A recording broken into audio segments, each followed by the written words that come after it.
Welcome to Healing Spaces, guys. My name is Jabu Zwane. This is the podcast that I've had to make as a pivot from mindset talk, because I've noted that quite a lot of comments have been really around healing, trauma, pain. And I've decided, you know what, maybe it is time for us to go all the way into it. And the idea is to have some guests to come and talk about the whole healing journey. But as I was having a conversation with my first guest, he decides, you know what, dude, forget about interviewing me. How about I interview you first as an introduction and a launching episode for Healing Spaces. We're not just going to be talking about men, although we'll be having themes to cover men's issues. We'll be talking about marriages. We'll be talking about healing from the inner child, childhood issues, and also healing even as a professional and as an executive. And with that in mind, I'm so excited, first of all, to have my first guest. Or I am his first guest. I don't even know. You are the guest. I don't even know how that works. And then also there's another guest who also will be interviewing me as a ghost in the background. And by the way, this was inspired by his channel as well, Dando Masego. The powerful platform Mindset Profits, where I've been there several times. When I saw the work that he was doing, I was quite inspired. And it's like, dude, come on, I can support you. I can make this happen. So shout out in the back. Dando, say hello. We're here. And of course, right next to me, a brother that I respect a lot. I got to meet him several years ago. He's been very instrumental actually in shaping a big part of my speaking journey. And he's one of those guys, that I know for sure speaks about me in rooms, and he doesn't say bad things, because people would call me and say, hey, Siphiwe actually recommended you and said you'd be good for this conference and that conference. As a matter of fact, I was at a conference on Tuesday in PE, and I met him as I was going there. And I found out when I got there that, hey, it was actually Siphiwe that recommended me for that talk. And there I was thinking, I'm bragging to him, yeah, I'm going to Continental. Meanwhile, the person I'm trying to show, hey, I'm doing this thing, is the one that recommended me. Spicho. That is so funny. So, hi everybody, I'm Siphiwe. This is a takeover of the Healing Spaces. So when Jabu says to me I must come and to be interviewed, first of all, the healing spaces and that stuff, that's not really my topic, right? But secondly, when someone launches their own podcast, we actually want to know why they're doing it. We want to know what led them to it, and that's why I'm taking over. So we are taking over. Dando is sitting there. We're taking over this podcast because we want to understand what is this healing, what should we be healing from, and so if you are starting to figure out why you feel the way you're supposed, the way you feel, if your body is giving you signals that you don't know, trauma, stick around, because we want to have conversations that really matter. I think for a very long time we've shied away from these conversations, but I think every time I react to something and I don't know why, and I realize that these types of conversations are very, very important. And Dando, say hi to the people. Thank you. I think for me, it's an honor to have to help a friend launch, because I believe in you, man. I believe you've got a message that the people need. You've got a message that's timely, and I want to see you do well. So we're here.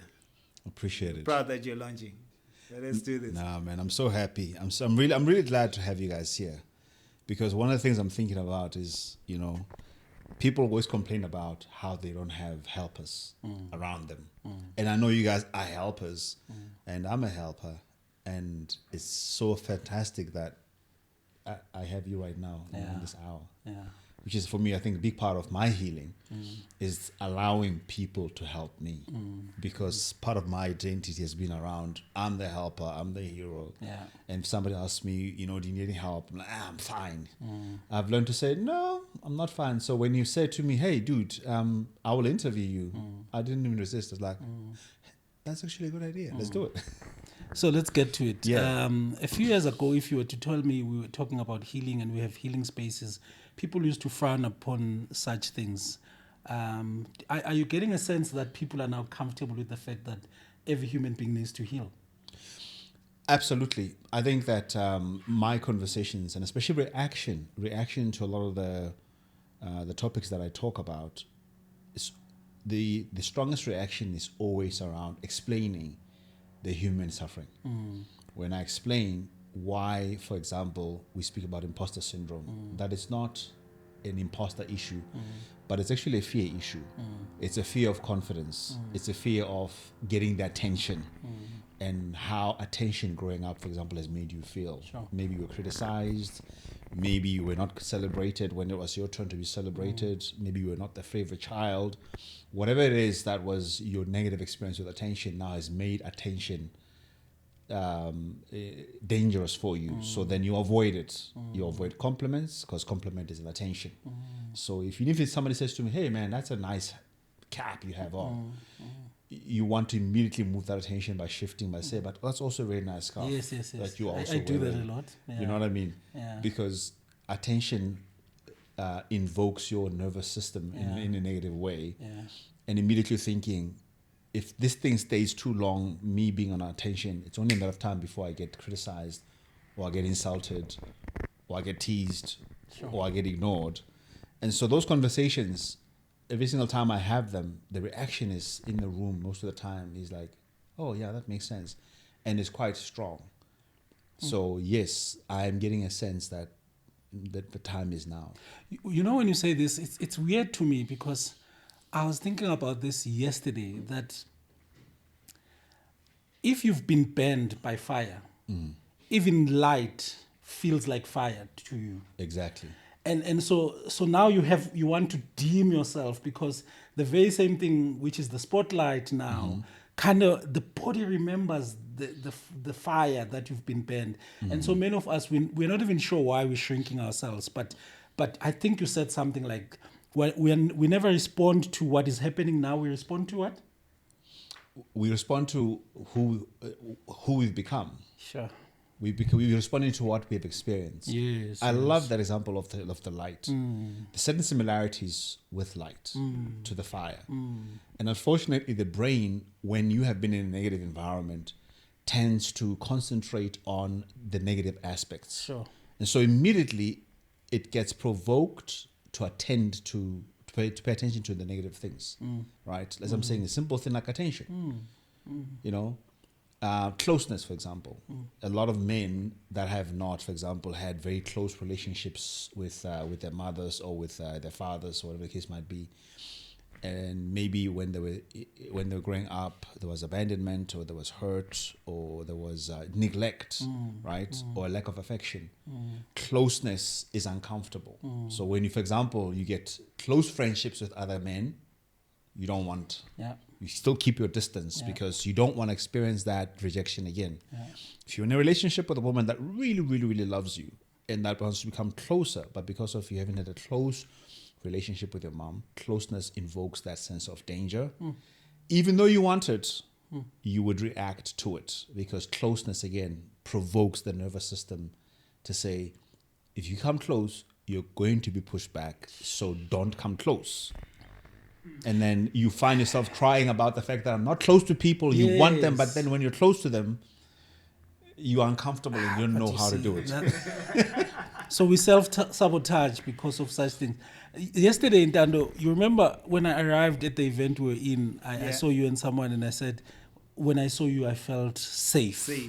That was strange for me. Yeah. It's like, I don't know why, but why do some environments make us safe and others make us vigilant or unsafe? The body remembers. One of the things that the body remembers and that it records in your body is energy. Yeah. You know, your body knows energy that is safe, right? Certain people, you see them, you're around them, immediately your nervous system calms down. Sure. Because there's something about them that is not as aggressive, right? And maybe you've even had an interaction with them, and then that was confirmed. And the body remembers. I've learned to trust my instinct when my body reacts a certain way to certain people, to certain situations. Sure. But then again, I would say it's also important to be curious, Because sometimes, depending on where you are, maybe you're tired for the day, maybe you've just gone through a rough week, and your brain is not intending to do a lot of work, and it just basically blends everything as unsafe. Goodness. So that's why then curiosity then is one of the lessons that I've learned, and I teach a lot even in counseling. Be curious to say, okay, what am I feeling right now? Is there real danger? Is there real safety? Right? And what am I using as that? If I haven't spoken to the person, if I haven't heard from them, and if I've not given them a fair chance in terms of proving themselves, then the likelihood is that I'm reacting from the reflexes from who I have become. I'm doing from who I am. I'm speaking from who I am. I'm reacting from who I am. And understanding that part of what has built you is pain. It's unsafety. It's all of these negative things is important. And being aware that you're still in a journey of healing is important. And that's why, as much as it's good to react to your instincts when it comes to certain environments, it's also important to be curious so that you can know for sure that, hey, this is for real. This person is really unsafe, or this person is really safe. The issue for me, Jabu, which is a very weird thing, is perceived versus real. The curiosity you are inviting us to have, whether this threat, whether the threat is actually real or it's perceived. It seems to me like the brain or the body does not know, and therefore that's why I must have the curiosity to ask myself, is this conversation really unsafe? But I'm not convinced that people are present enough to ask themselves those questions. I'm not convinced people reflect. In fact, it looks to me that the more you do this work, the more you discover really complicated things. Why can't I just go buy a car, feel good, and then we're done with this healing thing? It looks to me like the more work you do, the more you discover other things. Is that true? Or it's not that deep, right? That's what they say. Yeah, it's like, not that deep. get a car, go people, and then people must go, yo, speech on you, and then I feel good, and then. But the more I work on stuff, the more I discover stuff. Look, I mean, I think we all long for that simplicity. We all long for that simplicity, Yes. where it's like, okay, can I just go get my nice shoes? Yeah. And the guys are like, yo, I ain't swim, you know? And then it's a moment and we're done with it. The problem is not the moment and we're done with it. Sure. The problem is a long-term effect. After you've spent that 8K, though, what happens to the rest of the month? After you bought the car, what happens to if you're married? What happens to your family finances? What happens to your children's school fees? What happens to you long term if anything happens in terms of emergency, right? And it's about understanding exactly that I am longing for some relief, something that says I'm safe and I can just be me. It's very difficult to be okay with just being safe and being new if being new all your life has told you that your very existence makes you unsafe. Sure. You know? Sure. And some of these situations is that if your parents were not able to validate you because they're going through their own things themselves, right? The fact that you understand that your parents have gone through pain does not spare you from the impact of their absence or the impact of their dysfunctional behavior. Right? Because at the end of the day, I still needed to be loved as a kid. I still needed to be cared for as a kid. I still needed to be complimented. I still needed to be safe. And if I didn't experience those things and I don't know how to react with them, I am going to use things that are supposed to make me safe. Money, success, relationships. I'm going to use them to soothe myself. And I'm going to use them for temporary experiences as opposed to creating a permanent environment where I am safe permanently, where money produces more money so that I'm safe permanently, where being loved by my wife is a relationship that I can build and grow in as opposed to using her occasionally when I need soothing, right? And as soon as I've gotten my soothing, I don't know what to do with her next to me. Now I want her away from me. Sure. Right? And I push her away. Or even a friend, if you have a good friend that really is there for you, that wants to know how are you and how, is everything okay with you?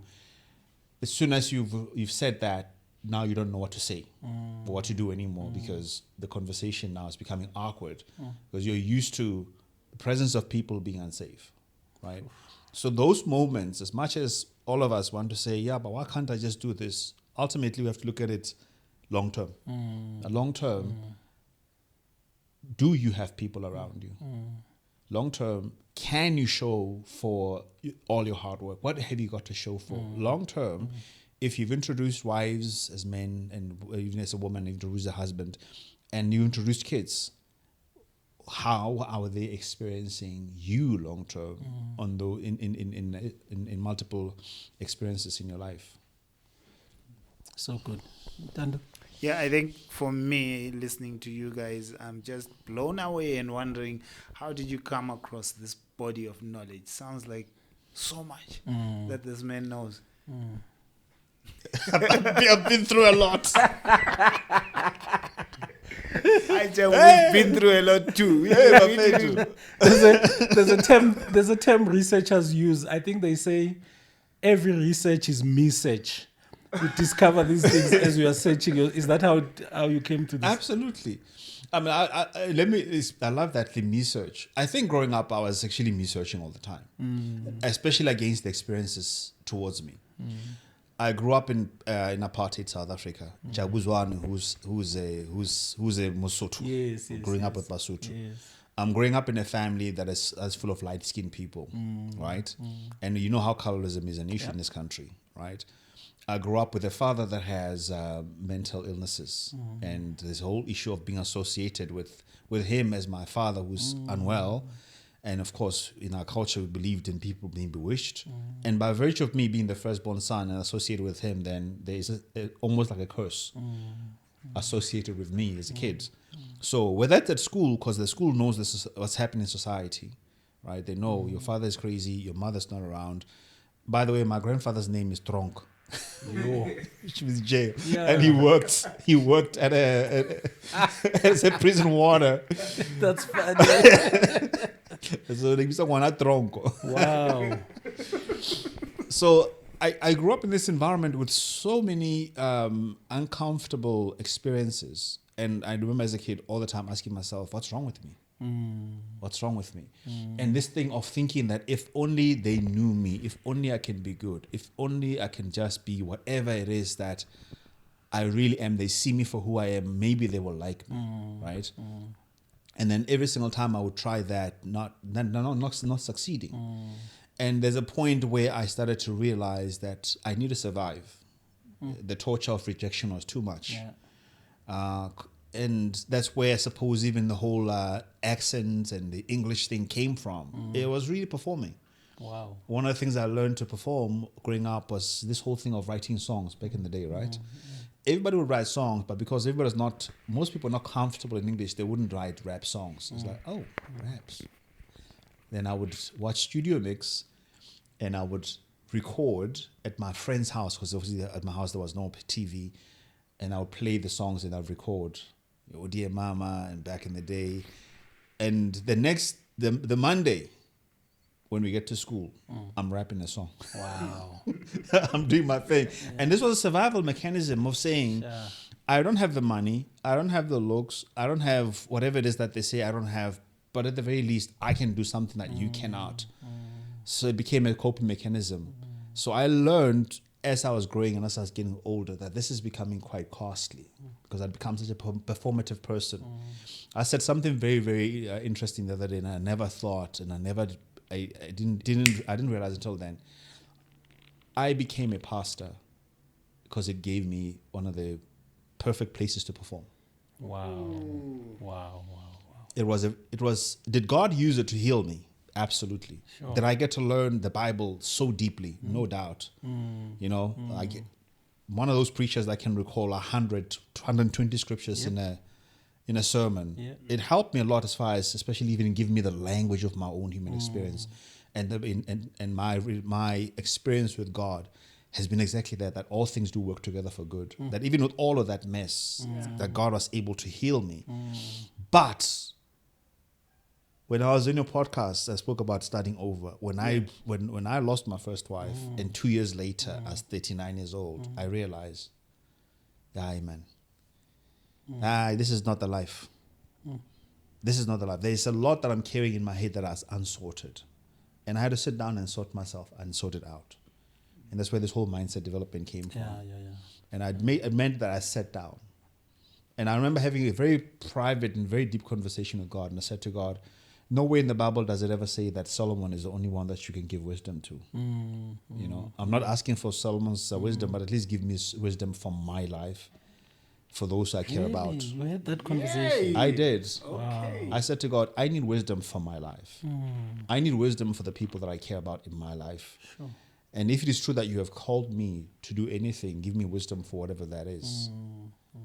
And literally from that moment going forward, there has just been this experience of just the unbundling of all of my experiences and categorization and unpacking and, you know, repacking. And it continues to be an ongoing journey. Lord, it doesn't have to be Solomon and Jabu. It can be me. we can be that number. Help me, Lord. Help me. All right, so there's probably someone watching this podcast. The words healing and so on, they might not know that they even need healing. So I want you to try and think about what are some of the symptoms that I probably need healing and I didn't even know I do. What are some of the observed behaviors, the things that I do that I probably don't even know I'm doing them, and if I'm doing them, I should probably pause and subscribe to this podcast more because there's probably some healing journey required. What are some of the observed things? If you think about the iceberg, some of the things that I do, but deep down there's the stuff sitting there that needs healing. Different areas. First is within you, and then it's with the people, and then it's in the environment, and it's with the things. Right. Let's start with you. Right. As a person, first of all, how comfortable are you in your own skin? Like, are you comfortable? Do you have a strong sense of always having to curate yourself a certain way to avoid what? Judgment? What? Tease? What? Criticism? What is it that when you think about yourself and you think about yourself in relation to people that you feel like you have to hide? Yes. That you don't want to expose. Yes. And you're afraid that if they see this, they might not like me. And what does it want you to want to do? Sure. Does it want you to what? To be different? And what is that different? You know, how do you display that? Let's say that if you're working, do you find yourself having to spend a lot of money on clothes? Do you find yourself having to constantly justify certain very irresponsible decisions? And then you have a philosophy around it. Yes, I need to spoil myself. But actually, you're spoiling your entire wallet for the whole month. But you're making it, you have some funny philosophy that in the end, when you put it against the test of functionality and health, it fails. Because you always find yourself as a disadvantage. How comfortable are you? When you think about life and about important things, if you were to pay attention to the voices in your head, what do they say? is it your voice? Is one of those voices your voice? What does your voice sound like? Or are you always, siyabangena, abobani ubangena, ungena abobani? Who is it that you want to show? Right? Who are these people that you want to show them? Who are these people that are haters for you in your head? I mean, you haven't really necessarily had somebody come at you and tell you, I hate you, and come against you, but you have this hater mentality. Who are they? When you're thinking about, I'm going to get that promotion and I'm going to get the money, I'm going to get this, who is it in your head that you want to show to, that you want to prove to that you have done it? Right? Because these are very, very deep things, right? In my mind, it's interesting that I speak the way that I do, but one of my factors of intimidation as a kid was these Model C boys. And I think when I came to Pretoria, honestly, and I found myself living with Americans, spending a lot of time with white people, and literally hardly having anybody to speak Sesotho to. Yes. It was almost like an opportunity for me to learn. It's my turn now to be a Model C, because I wasn't raised as a Model C kid. Sure. And it helps me, of course, it helped me in terms of my communication at the end of the day. But the conception of the whole idea was almost in retaliation to the Model C kids. This is crazy because that means trauma can drive us and can serve us well for a while. Yes. But there comes a point where you have to reflect because it probably won't take you to the next level. There comes a point where it starts to impede your progress because when you're progressing with trauma, you're not progressing new. You are progressing. You're managing. You're coping with the pain. But what happens when the pain is no longer there? Right? You feel like people, please tell me I can't do it so that I will do I can it. do it again. Exactly. When those things are no longer there, because there came a time where I was now the Model C kid, right? So I've traveled to the USA. I'm hanging around with Americans. Most people around me don't know me as Jablani from the Free they States. know this version. They know Jabu Zwane. You know? And now I don't have those obstacles to overcome anymore. My goodness.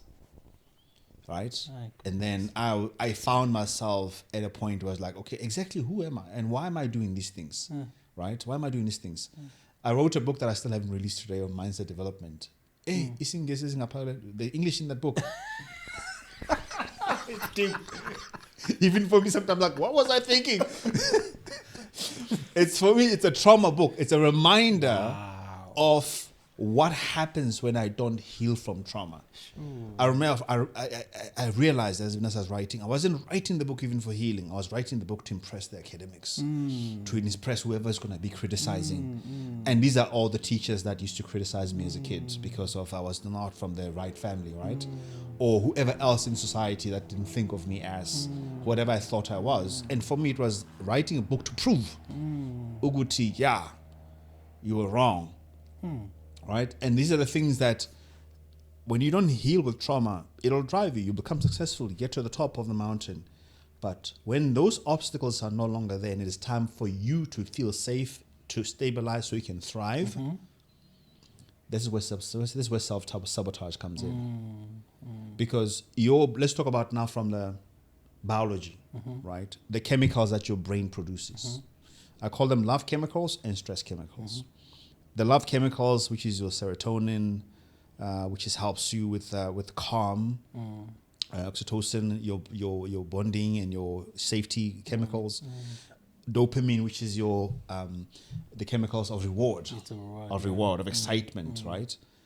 If you're used to number one, not experiencing dopamine because you were not validated because you were under so much stress. But you lived only to produce your oxytocin and your serotonin and even your endorphins, the calming, the comforting, the feel-good chemicals. When there is nothing for you to achieve, when there's no obstacle, you can't experience them. You can't experience them. So then if you're not experiencing that, you're going to look for things to do so that you can experience them. This is where self-sabotage comes in. If you think about things that numb or things that can produce a ridiculous amount of dopamine, like drugs and whatever, because you're searching for this. You haven't experienced it. And every time that you're about to hit your dopamine, maybe you'd get crushed. You bring your results to your parents and you say 98, they say, but why didn't you get the 2%? So just as you're about to reach that dopamine, you get dropped, right? Just as you were waiting for your father to come from work to take you to whatever, or maybe to visit you, they don't show up. As the dopamine is about to, you're about to hit that euphoric state, you get crashed out.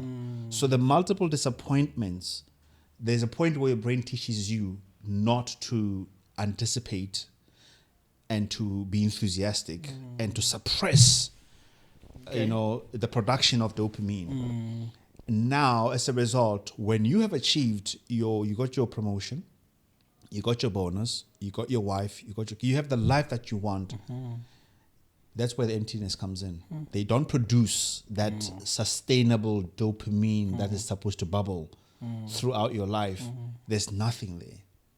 And now you start looking for things. This is where then the drugs come in.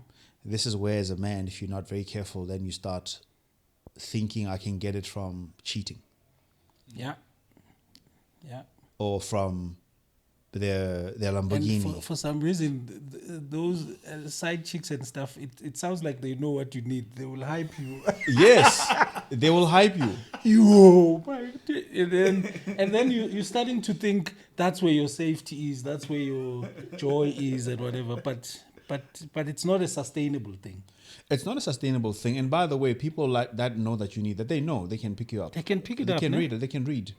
I mean, there's a new. I'm still want to watch it now. The new documentary about the Narcissist Handbook, playbook. I haven't checked it out. It's actually it's a docu series. It's a movie where they're documenting diagnosed and self-confessed narcissists. Where is it playing? Right now, I think it's still in the States. Okay, I don't know if it's come this side yet. And one of the guys is a professor. He's actually the professor who teaches narcissism. He himself is a diagnosed narcissistic psychopath. What? And he says, I know, I look for you, I know you. If you're a woman, I know the type of woman I'm going to go after. I can see in your eyes, I can see in your demeanor, and I know that you are abusable. And there's a pleasure that I get from just doing that to you. You know what I mean? And it's one of the things I wrote in the book as well, in a Healthy Empath book, about why empaths and good people attract those parasitical personalities, those antipathic personalities.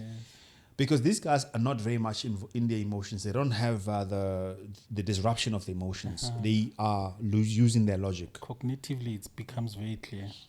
Cognitively, they are very sharp. The cognitive functions are very, very sharp. And so they can study. They listen to how you speak. They look at your demeanor. They can see, this one, they can see if you're a woman who's very insecure, always looking down, always looking away. And then, of course, they'll pretend to be curious and they'll create that excitement. You give them the information that they want, like, yep, here's my target. So before we move from the person, so we started with the person, and I don't know whether there's more you want to say there. Then we'll move to others and to things and so on. Tando, you wanted to comment? Yeah, there? on the person actually, there's something that both of you said. Really, you mentioned something in passing that you lost your wife, and 2 years later you had to start over. The losing your wife part, because you were having a conversation with Siphiwe, and you answered that question on how trauma can drive you. But I'm looking at how trauma drives some, crushes others. How did you get your healing? Because clearly it didn't crush you. Oh, no, it almost did, though. Because here's the thing. What made my relationship with my first wife beautiful was the fact that we both came from trauma. So there was quite a lot of trauma bonding. We didn't create trauma for each other, but we could, in a way, create a safe base for each other from the traumatic environments we came from. A co-regulation. Yeah, it was a co-regulation. We could very easily co-regulate. Siphiwe has the English. Yeah, I know he does. Oh yeah, No, now this guy Pella is a PhD candidate. Ngati, I read that other book that has been buried. Found it, bro. I found that book.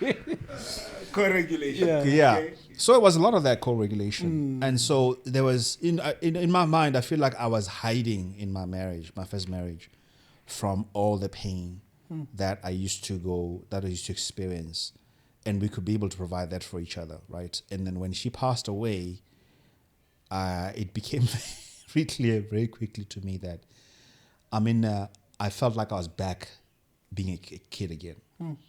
And one of the things that you know that you are not healed, your dreams. Can I become very controversial about the dreams? Go. Your consciousness, especially the subconscious mind, plays itself out a lot in your dreams. The things that you are consciously suppressing, they typically go down to your subconscious level, the iceberg thing you talked about. At the conscious level, you're feeling rejected, but you don't want people to see I'm not rejected. So you're going to be pompous and like, I am worthy, I'm smart, and you're going to be saying all of these things where you're pumping yourself up. But beneath the surface, you don't believe any of these things. When you're sleeping, it can play itself out in a dream. And typically your dreams would mimic, or your brain will bring back some of your childhood experiences. I started feeling naked again, dreaming of being naked. Wow. As a pastor on the pulpit, I would dream of myself walking onto the pulpit, about to preach, but naked. Wow. And I'm being called, and I've got nowhere to hide. Sure. Right? And that nakedness dream is connected to what? It's connected to my upbringing, where I used to go to school without having an underwear, sometimes with torn pants, right? And then the situation I had with the bully that grabbed me by my two arms on the playground and twirled me around on these, half-torn pants of mine when I wasn't wearing underwear. And as he let me go and I rolled over, my pants tore goodness. and all of my goodies were out there and everybody was laughing. And this guy was looking over me. Worst part about this guy's name, his name was called Nyefulo. Nyefulo. If you know Sisutu, that's Right? yeah. It's Sutu basically means like this is mock you, no? yeah, mocking. Even Mocking, more, it's more than mocking. Yeah, it's more than mocking. And he was looking over me and saying wana tronco, meaning that exactly my grandfather's thing. So I had this fear of being caught naked. I would fear even fainting and then only for them to find I'm not wearing an underwear. So as part of my trauma, when I got older, it's one of the ways I know when I'm not feeling well is that dream comes back. Is it? The dream of trying to fly away, and then not able to fly away, which is an indication of you trying to escape. The dream of free falling, which is like you're falling but you're not hitting the ground. It's an indication of losing control. The dream of being claustrophobic. You can dream of walls either closing in or you're drowning even. It's a dream of overwhelm. That you've got so much you're carrying that you're now going under. Subconsciously, right?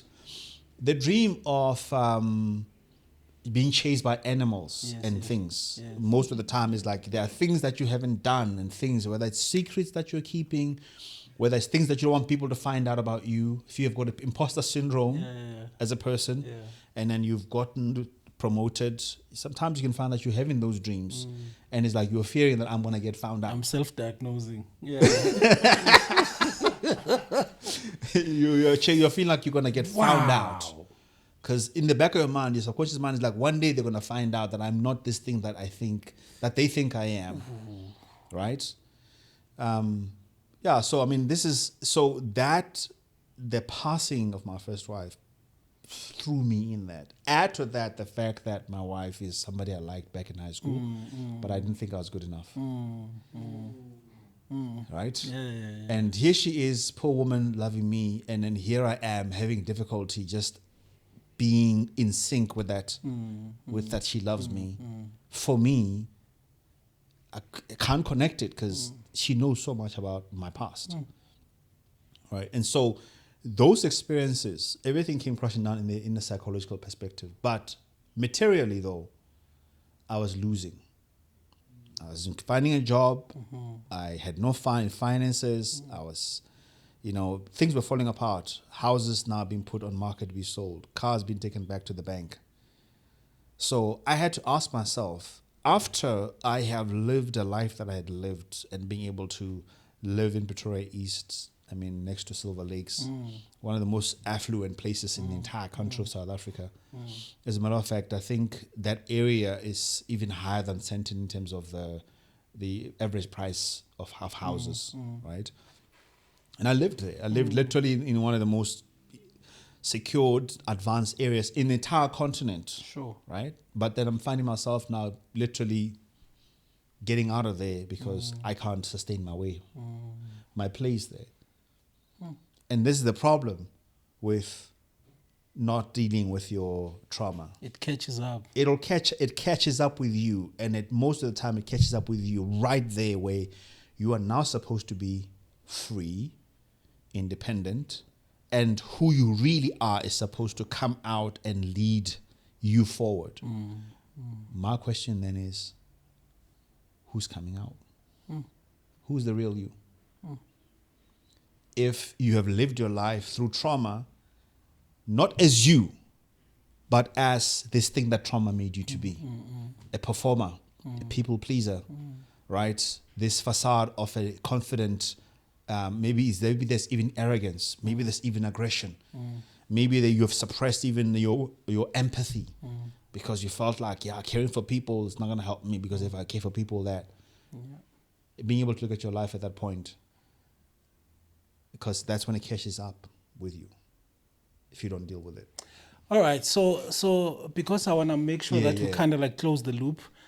So some people, trauma doesn't break, it drives. One of the reason it became a driver for you is that you had a huge need to prove people, and it served you for a while, but it catches up with you. Yeah. I'm very keen to think about, when we get to the close, what are some of the things people can try and do by themselves to just think about healing and so on, because obviously the entire podcast will help people, so you have to come back and subscribe and so on, but some few ideas on how they can heal. Maybe we'll close with that. If you're sitting there thinking they're opening wounds, we'll try and close them just Yes, 5 minutes yes. before Aish. before the end. So don't worry, keep Aish. watching. But we dealt with the individual. Yes, let me quickly So do that how do one. I know that I need to heal in relation to other people? What are some of the things that I could do when I relate to other people that are an indicator that you probably need to heal? I think with the part of people is that one of the trauma indicators is you probably want more from people than you are able to give yourself. Okay. All right. You find that you are actually holding people to a much higher standard, and you become very active to treating you the same way you treat yourself. You neglect yourself by serving them so much, and you're hoping serving them that they're going to reciprocate. But what you don't realize is that they're observing the fact that you don't take care of yourself as much, and that somehow serving them is really benefiting you, and you need it. And that's why then they don't feel the need to reciprocate, right? So looking constantly in terms of, again, what's the feedback? What are people constantly saying about you as far as how they're experiencing you? All right? What is the observed behavior as far as consistently where you go, people that they don't even know each other, they treat you the same way. And you're having the same complaint yourself. Uguti, nobody's ever there for me. Nobody does this. How is it possible that every single area you go into and the same thing happens? Sure. Right? So looking at literally your experiences and say, am I loving myself? The Bible speaks about loving your neighbor as yourself. And for me, I believe it's actually loving yourself is so crucial, because whatever you don't give yourself, you're going to want it from people, right? And you're going to over depend on people. And then that makes you then vulnerable to people exploiting you. But if you love yourself well, the more I grow up, I realize I'm loving myself well. I'm attending to my needs. My goodness, I have favorite shoes. I never had to used to have anything favorite. By the way, it's an indicator of also that you need healing. I know when you said that the other time, you traumatized me. I think you were saying one of the things you ask people in some of your session in therapy and so on is, what's your favorite food? And people have no idea. They have no idea. Because typically they will say, for example, if it's a woman or a husband or wife, where they ask you, what do you want to eat? You're like, no, what do you want to eat? Right? And you find a situation where you can't choose for yourself. You always wait for others to make a choice, and then you just comply with that, right? So, and then the other thing is in the environment. Certain environments, how do they make you feel? Yes, right? yes. I noticed when I was working in different companies how uncomfortable I used to feel when I walked into the office. I realized it when I was selling cars at Audi. It was like many years later. And I used to feel so uncomfortable. And I was like, what the hell? Why do I always feel so uncomfortable? I noticed because I grew up in a lot of poverty and a lot of broken things, I'm not comfortable in clean places that are like higher than where I thought I could never reach. Yeah. So I don't get settled. Yeah. I don't get settled in offices. Yeah. They're literally my nervous system is always on the alert that hey, Yes, you're going to make this place dirty. Yes, You're going to break something. yes. So I'm always, I remember even when I was walking between cars, I mean, the way that I used to walk, I used to make sure that I wear things that don't show buttons and stuff, just in case the button scratches the car, like all of that stuff. All of that, yeah. And then the last thing that I said was, how are you handling your things, right? The things. Yeah, yeah. How are you handling your resources? Yeah. Giving away nice clothes, giving away nice gadgets. Somebody comes and says, hey, this is a nice camera. Do you want it? There you go, right? Because again, the moment somebody says something is nice, it puts attention on me. I don't feel like I deserve it. And I don't want them to feel like they're less because I have something nicer that they want. So take it. Right? Because my nervous system is feeling like, oh, I'm gonna be told again that I'm not good enough again. So, I mean, I had so many of these Under Armour caps when I came from the US. I don't even have one today. You gave them away. I gave them all away. Sure. And it was not from a good perspective, not from a good point.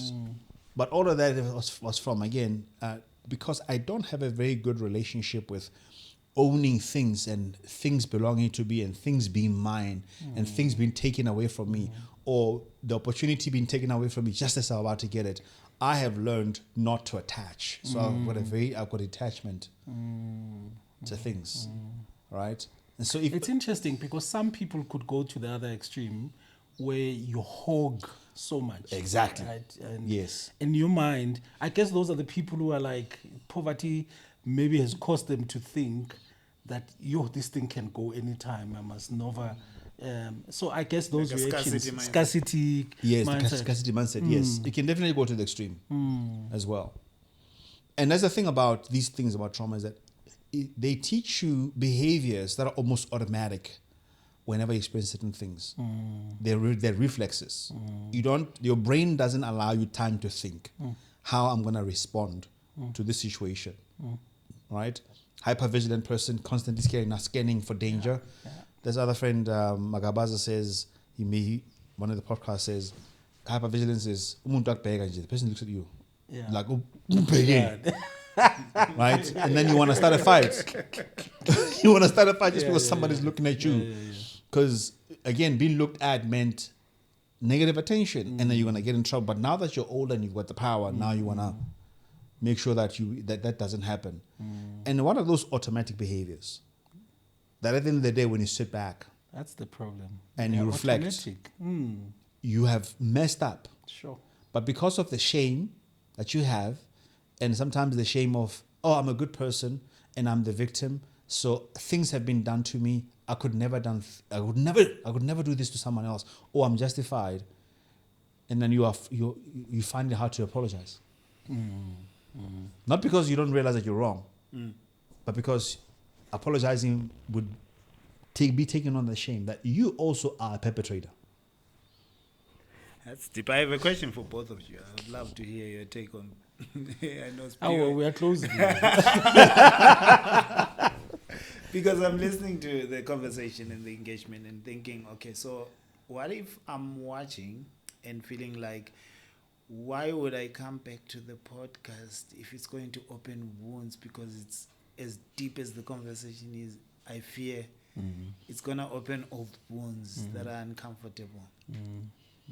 Sure. For me, and Jabu must reflect on this, one of the most uncomfortable things I've ever realized is that, unfortunately, in order to heal something, you must open it up, take all the nonsense out, and then close it again. Yeah. Unfortunately, you have to open the wounds. I mean, I was just thinking about this as Jabu was saying. When you, at least for now, maybe we've spoken about the things that you observe that makes you think you need healing, but I'm sure the other episodes will do. But we're going to force Jabu for the last 5 minutes or so to give us a bit of hope in closing. Yes. But I was thinking about how weird we are as human beings. As I'm thinking about this, I had a business friend from another country come to the country, and he says, let's have lunch. And then they suggest some really beautiful restaurant in Sandton. So we go to that, we have a starter. Right in the middle of my starter, my friend says, you know what, before we order mains, I'd love to go to Soweto in Orlando. There's that restaurant in Vilakazi Street. What is it? And then I say, it's, what is it? Sakumzi. It says, can we forget our starter and go to Sakumzi? I'm like, yes, let's go. And then we go to Sakumzi, we have lunch. And then afterwards he says to me, do you know why I asked you to come? You were so uncomfortable inside. You look chilled now. And I was like, what? Like, dude, you were leaning. Overseas friend. You were an overseas friend. Wow. And it seemed to him that my nervous system could just never relax inside. And then you just realize that, my goodness, how did this guy figure that out? And how did you know that when I go to Soweto, I will chill? He said my posture changed. When we go to Soweto, I was sitting back. I was nice and relaxed. Apparently, I was sitting there having the starter like this. Don't drop it, don't drop So it, that's don't why drop you it. need the podcast to at least see the behaviors so that you know there is healing. What would you say? No, man, that's so amazing. That is so, oh, wow. I mean, I totally agree with that. And that's what healing does. Healing, or rather, this podcast will do is that it'll help to show you those moments and to say, oh, but if I have worked hard and to get to those spaces, I belong. And I shouldn't have to be so uncomfortable, right? That you start, then the food is scattering all over the place. And to go back to your point in answering Ndando's question, these wounds they're not healed. They're closed on the surface, but they're infected inside. Sure. And an infected wound affects every single part of your body, right? It's affecting every single part of your body.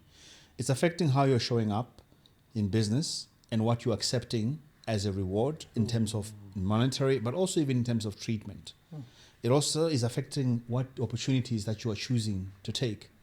You know, I turned away from a final interview of a job that was going to actually probably transform my life in that time of struggle. Why? Because somebody said that they were sick, and all of a sudden I made the sickness the very urgent thing, and I turned away. Final psychometrics. What? Turned away. And by the way, so many of my clients have got similar stories when I share this. They tell me similar situations where they've turned away opportunities, right?